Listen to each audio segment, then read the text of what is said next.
Bonjour, c'est Cédric. J'espère que tu vas aimer ce nouvel épisode d'Outils du Manager. Si les idées dont je vais te parler te plaisent, tu auras peut-être envie de passer à l'action. Pour ça, j'ai créé une série de mails spécifiques en lien avec le sujet de ce jour. Pour recevoir cette série, il suffit que tu cliques sur le lien en descriptif. Je t'en reparle en fin d'épisode. En attendant, je te souhaite une excellente écoute. Bonjour Laurie, aujourd'hui je suis spécialement content. Ah bon ? Pourquoi es-tu content ? On va aborder le 1-1 qui est pour moi le meilleur outil management que j'ai eu l'occasion d'utiliser. Donc voilà pourquoi je suis content et j'espère que ça donnera envie à nos auditeurs d'aussi utiliser cet outil-là. D'accord. C'est vrai que c'est un outil hyper simple, très simple. C'est du bon et sens. Et vraiment très puissant, quoi. Basé sur la communication. Tout à fait. Alors si tu peux nous expliquer vraiment brièvement, pour vraiment donner un petit plan quand même d'un 1 en général, puis après on rentrera dans chaque partie. D'accord. Alors un 1 en 6 points, c'est un entretien en face à face, toutes les semaines, avec chaque collaborateur, qui dure une demi-heure et qui a une structure en 3 parties et durant lequel on prend des notes. Moi j'ai plein de questions là, on va reprendre chaque point parce que... Alors avant, je vais quand même faire une chose. C'est quand même un outil, c'est vraiment un outil de bon sens, mais il a une importance primordiale dans le système de Manager Tools. Donc je voudrais quand même un petit peu reprendre un petit peu le principe de Manager Tools. Les 4 points importants de Manager Tools. Donc le principe de Manager Tools, c'est de dire que le rôle du manager, c'est de faire que ses collaborateurs soient le plus performants et efficaces possible. Pour ça, il va s'appuyer sur 4 outils. Le premier outil, qui est le plus important, c'est la relation qu'il a avec ses collaborateurs. La relation avec les collaborateurs est primordiale. Il y a beaucoup d'études qui montrent que le maillon faible dans une entreprise, en général, c'est ce qu'on appelle la friction, c'est-à-dire le mauvais échange d'informations. Et tout ça, c'est lié à une relation qui est pas bonne entre le manager et ses collaborateurs. L'outil pour développer cette relation, c'est le 1-1. Le deuxième point important, c'est le retour d'information. C'est-à-dire qu'un collaborateur, pour lui permettre de réaliser des performances, il faut lui donner un retour d'information permanent. Ce sera donc le deuxième outil qui va se charger de ça, c'est le feedback. Troisième outil, qui vise à l'amélioration des compétences et des performances, c'est le coaching. C'est ce qui va permettre au collaborateur d'évoluer dans le bon sens, pour l'entreprise et pour lui-même aussi. Et le quatrième outil qui est primordial dans l'entreprise, c'est la délégation. Une entreprise sans délégation, ça fonctionne pas. C'est-à-dire que la délégation, c'est ce qui permet à l'entreprise d'être plus performante que les performances additionnées de ses salariés. Voilà pour le rappel des grands principes. Ce qu'il faut retenir, de Manager Tools. Ce qu'il faut, c'est des choses hyper évidentes, mais l'originalité de Manager Tools, c'est qu'elle va vous expliquer exactement comment faire pour agir sur ces 4 leviers. Avec des petits outils simples, et justement, pour pouvoir les mettre en place, quoi. Tout à fait. Donc le premier outil le plus important, celui qu'il faut mettre en place en premier, qui est fait pour développer la relation, c'est le 1-1. Et c'est le sujet de notre podcast. Ok, donc on y va, on va reprendre les points qu'on a déjà énoncés, et puis on va les détailler un petit peu. D'accord, donc... Première chose, le 1-1 est fait pour bâtir la relation. Tu disais que c'est un entretien de face à face. Ouais. Donc ça veut dire quoi, ça, un entretien de face à face ? C'est-à-dire que le collaborateur est avec son manager exclusivement. Ce qu'il faut retenir, c'est qu'effectivement on est en face à face et l'objet c'est de bâtir la relation. Et on n'est pas des machines, on est des humains. Donc bâtir la relation avec quelqu'un, ça veut dire bâtir une relation personnelle avec cette personne-là. Ça veut dire aller jusqu'à communiquer au niveau personnel, c'est-à-dire aborder des sujets qui sont, pourquoi pas, la famille, etc. Attends, là je t'arrête tout de suite. Ouais. Mes collaborateurs ne vont pas commencer à me parler de leur vie personnelle, ils vont pas mêler leur vie personnelle au boulot. Ils sont pas là pour parler de leur vie personnelle. C'est bien dommage, parce que on va rester sur un plan de l'efficacité. Si je mets des managers dans une salle et que je leur demande qu'est-ce qui, pour vous, est le plus important dans votre vie, qu'est-ce qu'ils vont me répondre pour la plupart ? Mon boulot ? Non, je suis pas sûr. Qu'est-ce qu'ils répondent ? Moi, je te demande ça. Généralement, ma famille, mes enfants, etc. Qu'est-ce qui est le plus important pour vos collaborateurs ? les mêmes choses. C'est-à-dire que vos collaborateurs, ce qui est important pour eux dans leur vie, c'est effectivement leur hobby, leurs enfants, leurs chiens, s'ils ont un chien, j'en sais rien, enfin des choses qui sont pas vraiment du domaine de l'entreprise. Et ensuite, si je pose la question au même collaborateur, est-ce que vous connaissez les hobbies de telle personne? Est-ce que vous connaissez le nom de ses enfants, etc., etc. Ils vont souvent vous dire non. Et c'est dommage, puisque justement, c'est ça qui servirait à bâtir la relation. Alors, ce que je dis... D'être sur la même longueur d'onde. Voilà, c'est pas ce que je fais... comprendre votre collaborateur.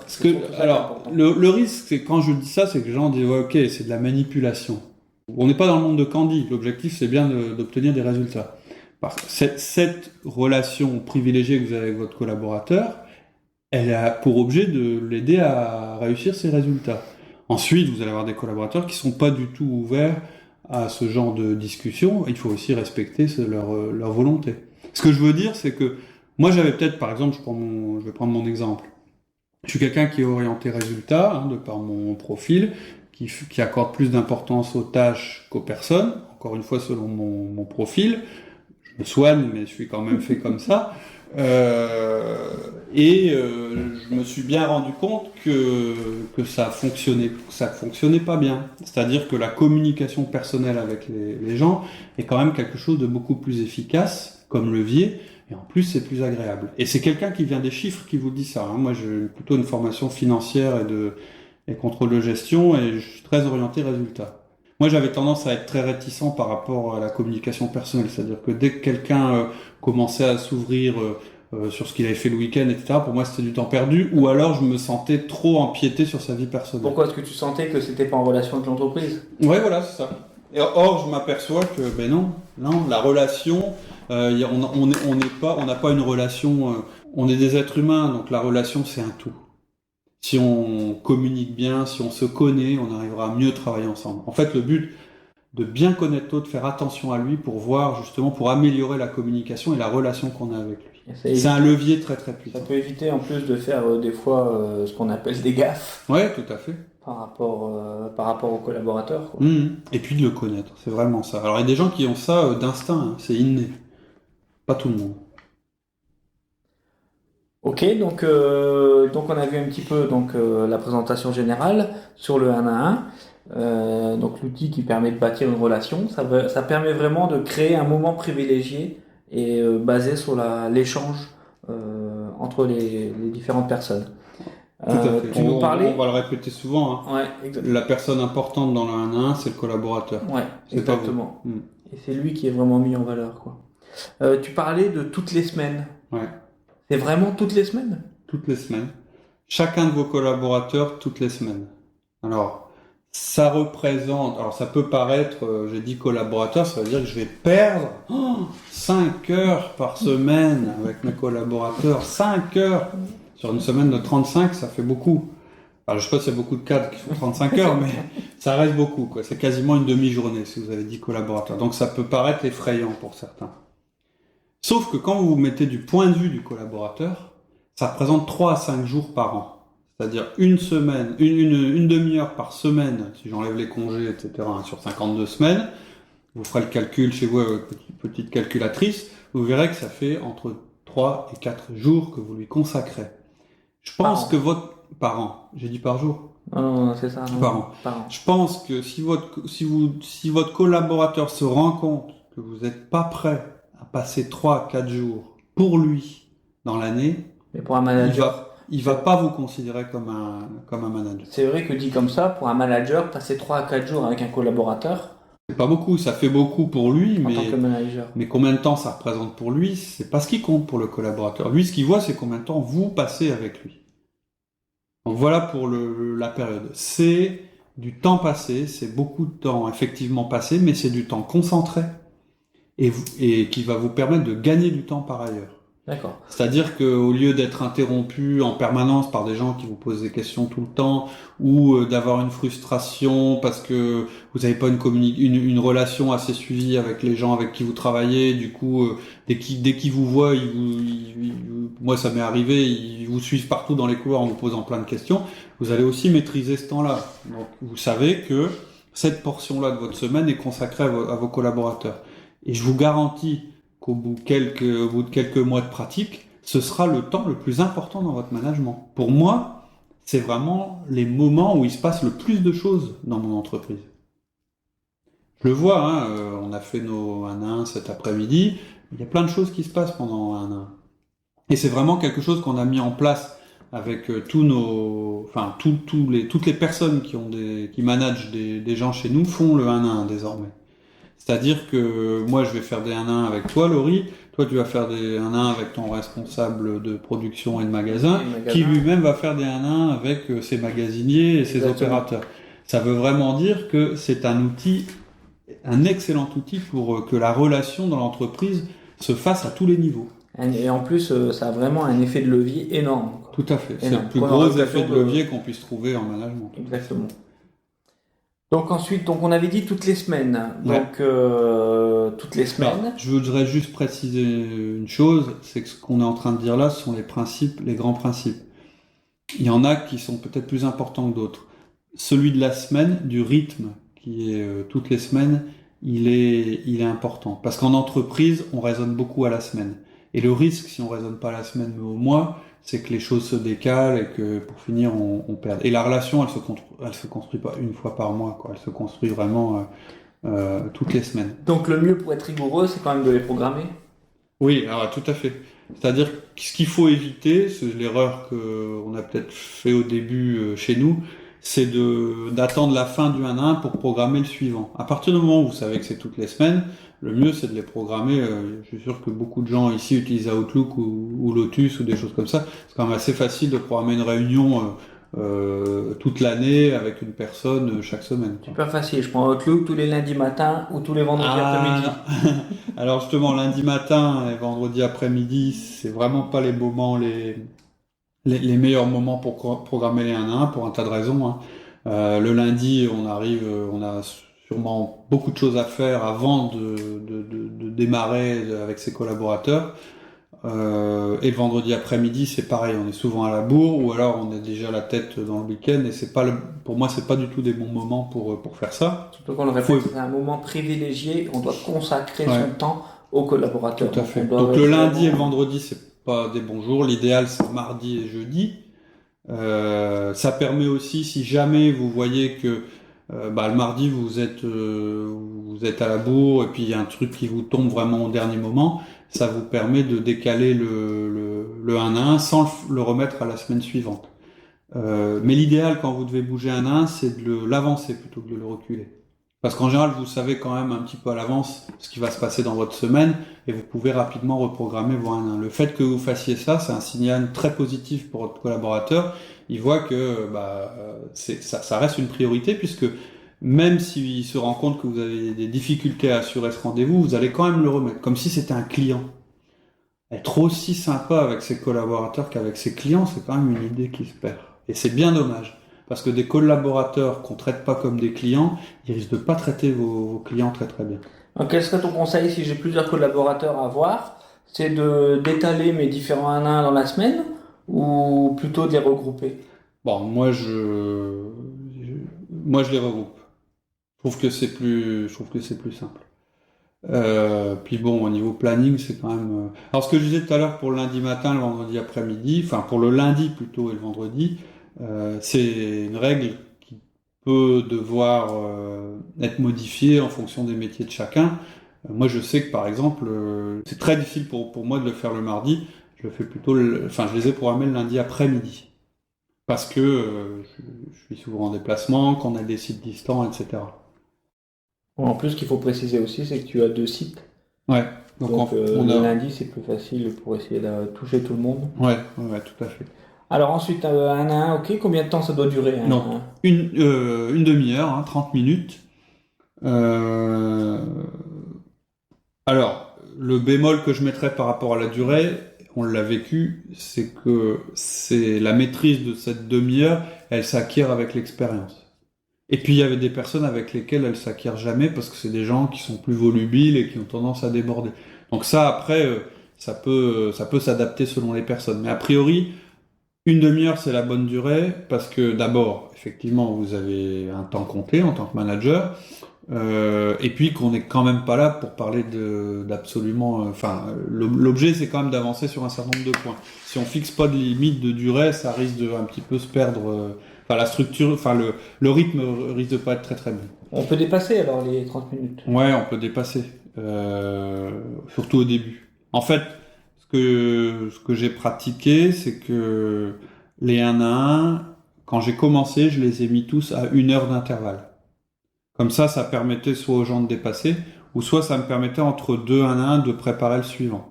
Et aujourd'hui, cette heure, je les ai plus mis toutes les heures, je les ai mis vraiment toutes les 30 minutes.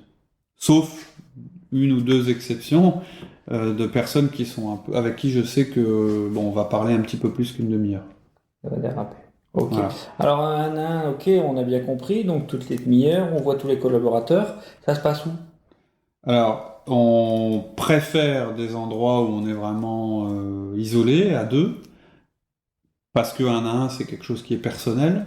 Maintenant, selon les configurations, on n'est pas forcément en privé, mais il faut pas être en public non plus. C'est-à-dire que l'idée, c'est pas de faire son 1 à 1 devant tout le monde, ou à 3, ou à 4, ou à 5. 1 à 1, c'est 2 personnes, en face à face. Maintenant, je sais que c'est pas évident d'avoir une salle de réunion systématiquement dans toutes les entreprises. Ça peut se faire en bureau paysager du moment que ça reste assez discret. Ça peut se faire dans le coin café. Ça peut se faire à l'extérieur de l'entreprise s'il y a des gens qui ont la possibilité d'aller boire un café à côté. Voilà. Donc je dis, ça se fait où? L'idéal, c'est dans un endroit qui permette une absolue, un caractère privé. Mais en même temps, alors il y a aussi une chose, c'est qu'au début, c'est pas forcément bien de le faire de manière privée, par exemple dans votre bureau. C'est-à-dire si vous convoquez des gens dans votre bureau pour une demi-heure et que vous fermez la porte derrière eux, ils vont se dire ouh là là, qu'est-ce qui va me tomber dessus? J'ai dû faire quelque chose de mal. Alors je sais que la plupart des managers, qui vous m'entendent, ils vont dire non, mais moi j'ai une bonne relation avec mes cadres, ils penseront jamais ça. Je pense que c'est pas vrai. La première fois, c'est impressionnant pour le collaborateur, et donc il vaut mieux être un petit peu moins formel, être un petit peu, je dirais, c'est une conversation. Changez le lieu. Si vous avez l'habitude de recevoir les gens dans votre bureau, recevez-les dans une salle de réunion, à la machine à café, surtout les premiers. Ouais. Par contre, ce qui est impératif, c'est que personne ne doit vous interrompre. Donc, Ça rejoint tout à l'heure l'idée qu'on disait que c'était un moment privilégié, donc on doit être vraiment à la disposition de nos collaborateurs. Et il faut vraiment qu'ils aient ce sentiment. Et vous pouvez même le renforcer à la limite, vous décrochez pas votre téléphone. Si le téléphone sonne, vous le laissez sonner. Votre collaborateur va dire, mais tu décroches pas? Non, je suis en réunion avec toi, je décroche pas. Quelqu'un rentre dans votre bureau ou tape à la porte. Attends, excuse-moi, on est 1 à 1, dans une demi-heure, je suis à toi, mais là, pour l'instant, je suis pas disponible. Donc, ça, c'est pour les interruptions. Évidemment, il n'est pas question de faire ses mails ou d'avoir un ordinateur allumé pendant qu'on fait les 1 à 1. Alors, on prend des notes, on va revenir plus tard, mais pas sur informatique. Parce que quand vous êtes sur informatique, d'abord, c'est vachement moins pratique pour prendre des notes, et ça met quelque chose entre vous et votre collaborateur. Ça met une barrière. Ça met une barrière, puis en plus, il peut tout à fait s'imaginer, et je pense que ça a déjà arrivé à tout le monde, il peut tout à fait s'imaginer qu'au lieu de prendre des notes, vous soyez en train en même temps de regarder vos mails ou d'autres choses. Mais alors, on a parlé de où, ça c'est bien quand on est vraiment en face à face, Ouais. mais est-ce qu'on peut les faire à distance aussi? Ouais, de toute façon, par exemple, dans notre cas, chez nous, on a deux sites qui sont séparés de 700 km. Moi, mes collaborateurs, ils sont éclatés sur les 2 sites.